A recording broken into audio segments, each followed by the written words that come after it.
What are some of the key principles or strategies that you live by that allow you to not pick up those boulders again, but really live the life on your own terms?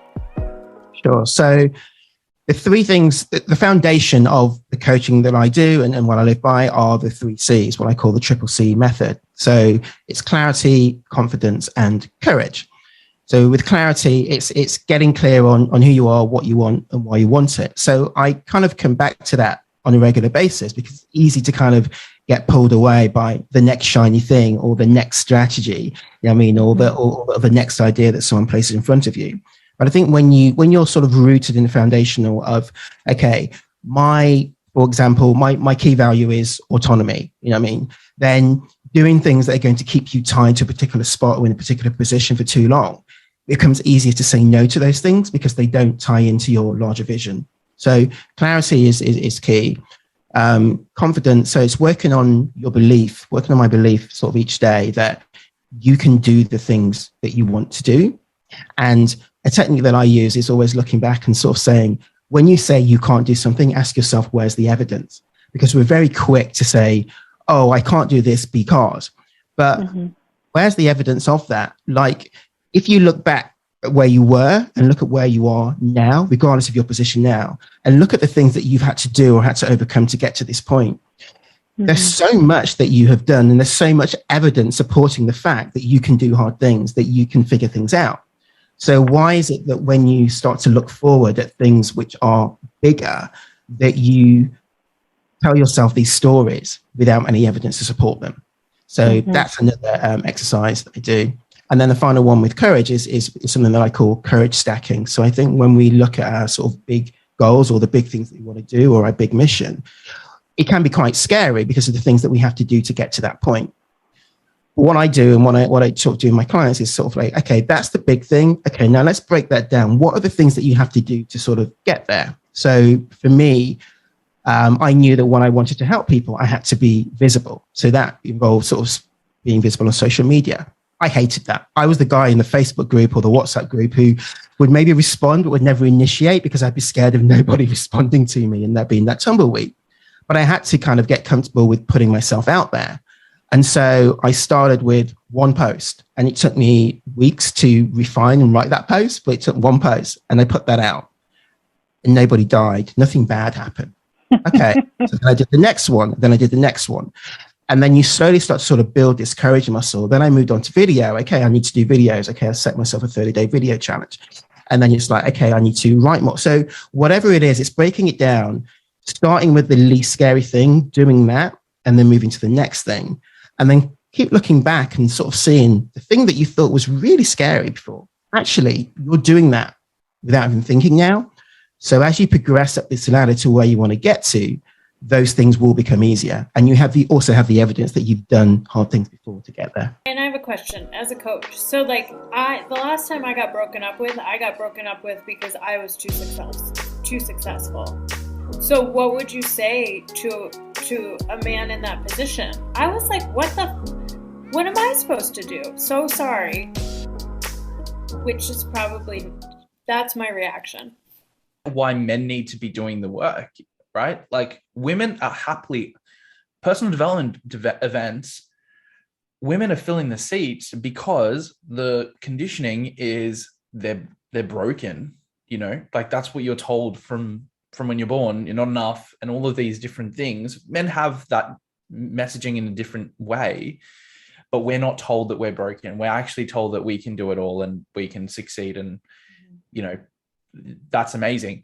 So women are putting their hands up and then they're having these immense amounts of growth and realizations and this recognition, fuck, I am enough and I can do all these things, which is incredible. And then the men in that space, it's really interesting coaching both. It's for the coaching women, it's like, go after it.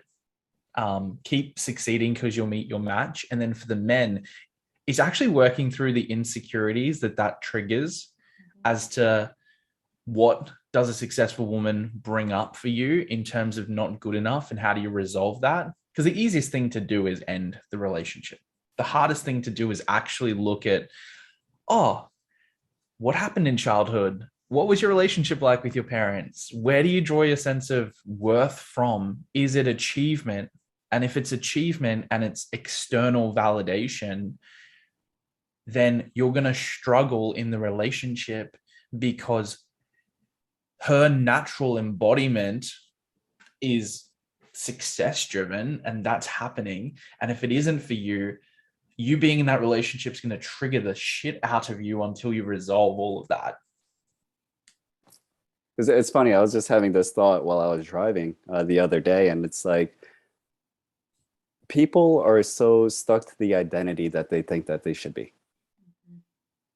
And the next thing that comes out of that is, all right, so I am this person. How would this person act? So they start embodying that. And then, all the success comes or all the failures come, whatever it is, based on that, because they think that they should be a certain way.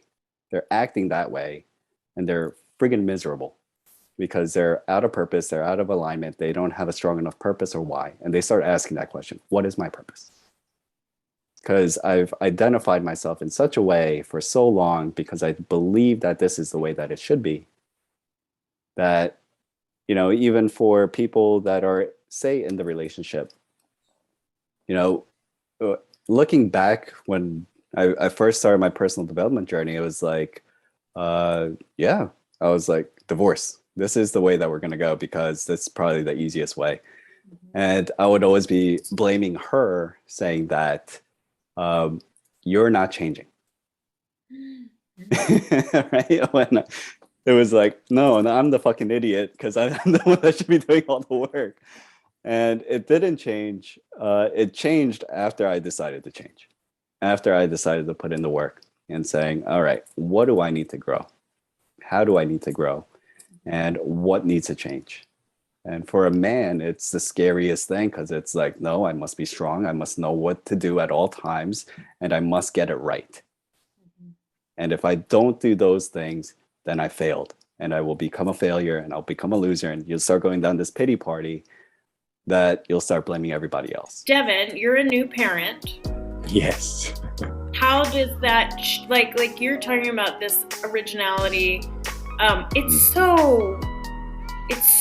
takes so much bravery to be honest. And I just want to observe, I think that's especially true as a man. How has having a new daughter, changed your perspective on that? Oh, man. So two things come up for me when you ask that question. One of them is that actually, and this started when she was really little and just a little peanut-sized human, where when the baby's crying and you can't stop it, you've been through all the different steps, and it's probably that they can feel your energy. I would actually say to her out loud, to keep myself calm apart from anything else and a way to connect with her, I'd say, I don't know what to do. This is upsetting me. I'm struggling as much as you are. And it sounds crazy, but I would say out loud to her as this tiny infant who can't take on any communication other than energetic. I would explain to her that I was struggling too. And somehow, weirdly, it made us connect and it would calm her down. So that is one example of how I've realized that, frankly, sharing how you're feeling somehow helps connection. Mm-hmm. How do you stay in a mindset where you're able to focus, let go, and focus on what matters? Well, it's something really powerful in what we're saying here and letting go and the whole process of it. And I've been thinking about it over the last year massively in terms of what did Buddha mean? What is this whole detachment? What is going on with that? I remember there was a time I felt like I had to let go of my wife. And I was like, whoa, what am I doing? I don't want to let go. I want to hold on. I want to hold on. And then I had to understand it at a deeper level. It wasn't letting go of her, but it was letting go of if this relationship wasn't working for us.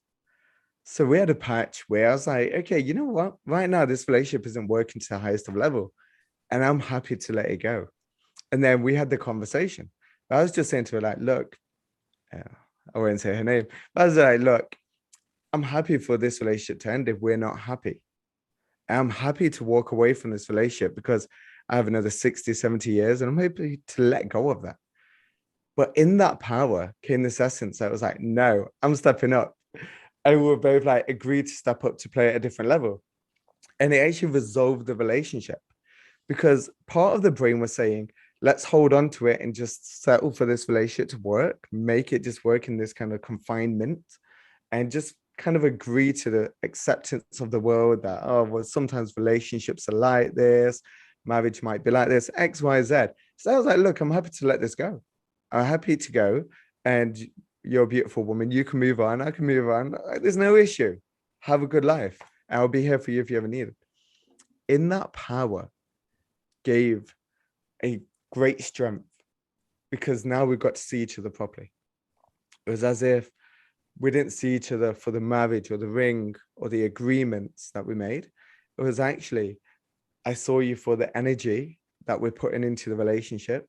I'm seeing you for this relationship and the level of happiness that we're bringing. And if we're not bringing that happiness, then we can go, which is scary.